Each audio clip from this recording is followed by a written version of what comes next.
धरती के सवाल, अंतरिक्ष के जवाब। तमिलनाडु के रामेश्वरम की गलियों में समाचार पत्र बेचने वाला एक निर्धन बालक एक दिन सुप्रसिद्ध वैज्ञानिक तथा भारत का राष्ट्रपति बनेगा, ऐसा किसी ने सपने में भी नहीं सोचा था।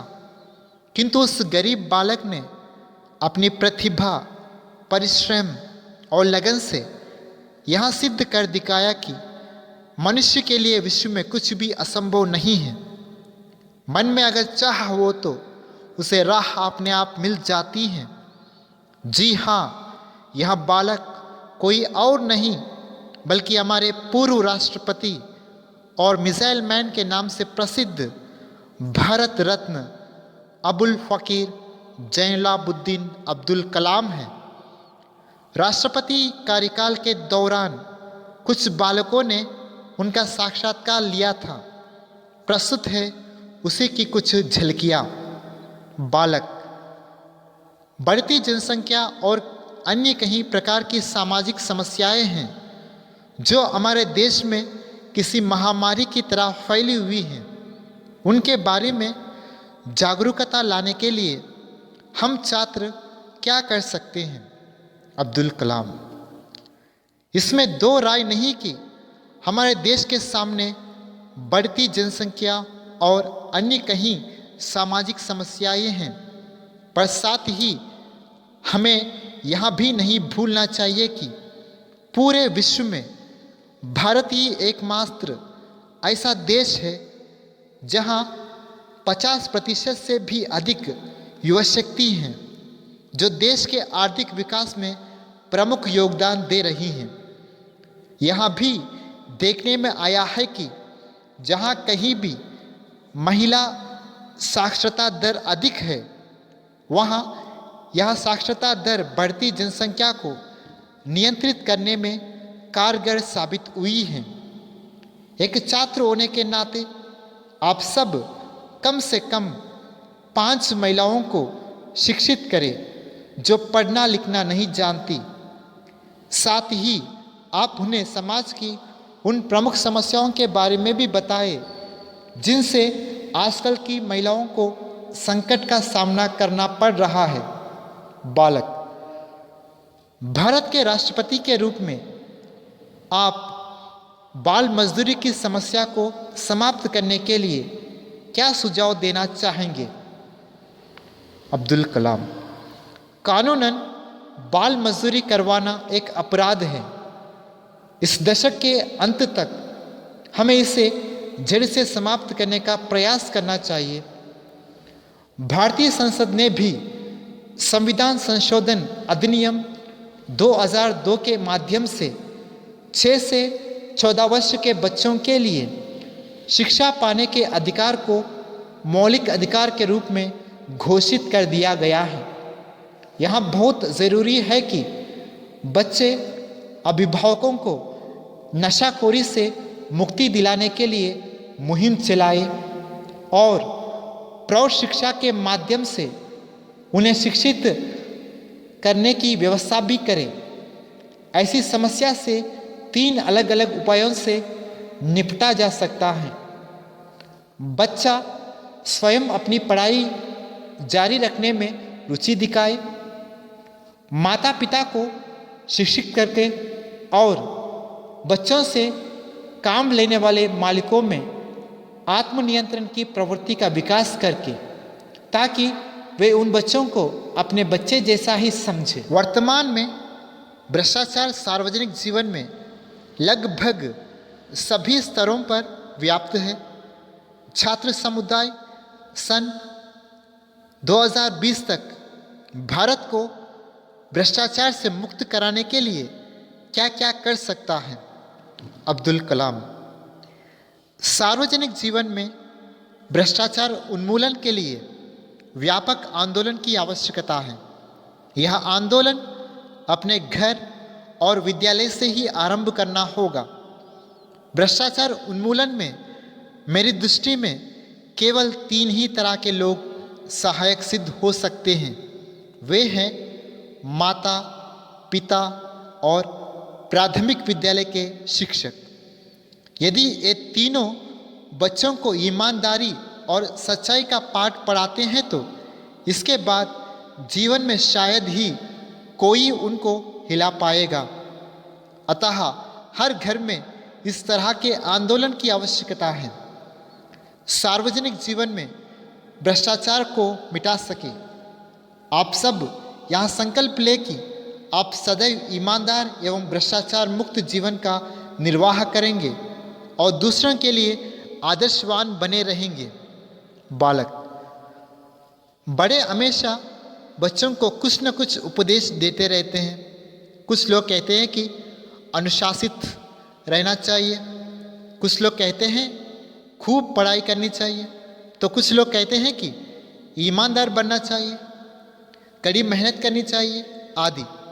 वैसे तो इन बातों का पालन करना महत्वपूर्ण है, किंतु एक छात्र के लिए सबसे महत्वपूर्ण गुण क्या है? अब्दुल कलाम: एक छात्र के लिए सबसे महत्वपूर्ण है उसकी अपने प्रति ईमानदारी और दूसरों के प्रति आदर का गुण। ये गुण आपको निस्संदेह आदर्श नागरिक बनाएंगे।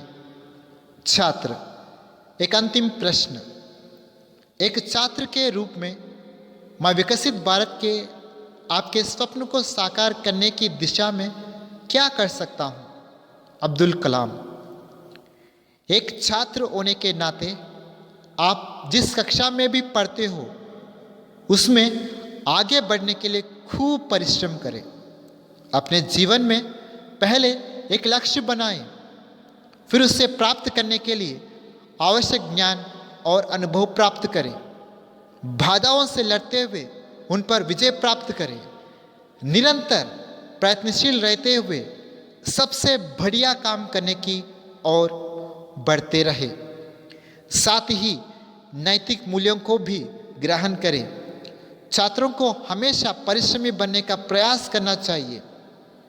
छुट्टी के दिनों में छात्र गरीब और सुविधाओं से वंचित बच्चों को पढ़ाने का काम करें और इसे अपने जीवन में एक उद्देश्य के रूप में ले। छात्र अधिक से अधिक पौधे लगाए, इससे पर्यावरण को संतुलित बने रहने में सहायता मिलेगी।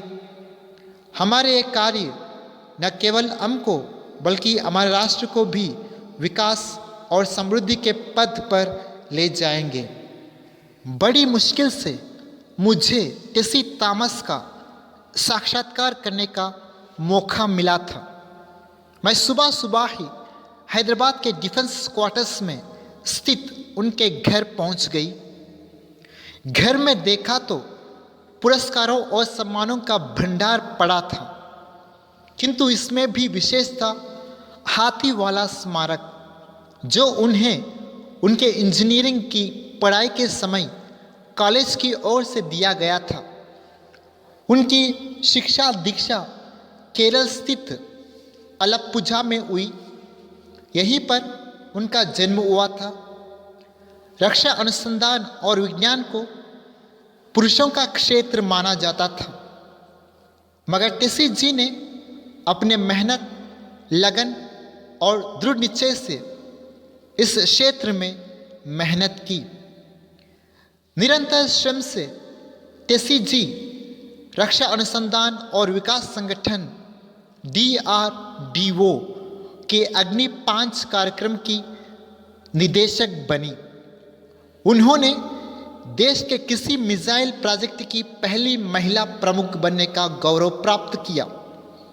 चलिए उन्हीं से उनके बारे में जानते हैं। प्रश्न: आप अपने आरंभिक जीवन के बारे में क्या बता सकती हैं? जवाब: मुझे बचपन से ही कुछ अलग करने की चाह थी। मैं अंतरिक्ष के सपने देखती थी। यही कारण रहा कि मैंने गणित और विज्ञान विषय को अपने तन मन में बसा लिया। इसमें मेरी पाठशाला अलप्पुझा और अध्यापकों का बहुत बड़ा योगदान रहा। अध्यापकों के सहयोग और सच्ची लगन से सफलता की बुलंदियों को प्राप्त किया जा सकता है। प्रश्न, जब कभी कोई आपको भारत की प्रथम मिसाइल वुमेन और अग्निपुत्री कहते हैं तो आपको कैसा लगता है? जवाब, मुझे बेहद खुशी होती है। मेरे पास बयान करने के लिए कोई शब्द नहीं है। सन 1985 में DRDO द्वारा देश भर में 10 युवा वैज्ञानिकों को चुना गया, उसमें मेरा नाम भी था। उस दिन मेरी खुशी की कोई सीमा नहीं रही, मानो मेरे सपनों को पंख मिल गए थे। मैंने अग्नि मिसाइल के अभियान से जुड़कर जो आनंद प्राप्त किया वह सदा याद रहेगा। प्रश्न, आप अपना आदर्श किसे मानती हैं? जवाब, आज हमारे यहाँ जब भी अंतरिक्ष विज्ञान और मिसाइल की बात की जाती है तो सभी के मस्तिष्क में एक ही नाम गूंजता है, APJ अब्दुल कलाम। सच्चे अर्थों में वे देश के ही नहीं बल्कि पूरी दुनिया के आदर्श हैं। उन्होंने दुनिया के मानचित्र में भारत को जो स्थान दिलाया है उसके लिए भारतवासी उनके ऋणी हैं। मैं गर्व के साथ कहना चाहती हूँ कि वे मेरे गुरु हैं। DRDO में टेसी थॉमस APJ अब्दुल कलाम के नेतृत्व में काम कर चुकी हैं। उन्होंने ही मुझे प्रेरणा के अग्निपंख दिए हैं। वे महान थे, महान हैं और महान रहेंगे। उनकी नेतृत्व की क्षमता बेमिसाल है। उन्हें मैं अपना आदर्श मानने में गर्व अनुभव करती हूँ। प्रश्न, बच्चों को आप क्या सुझाव देना चाहती हैं? जवाब, बच्चों से मैं यही कहना चाहती हूँ कि वे जो भी पढ़े ध्यान से पढ़े, मेहनत करे और लक्ष्य प्राप्त करने तक रुके नहीं। जो उन्हें पसंद है उसमें अपना जी जान लगा दे, कमर कसकर तैयारी करे, सफलता अवश्य उनके कदम छूमेगी।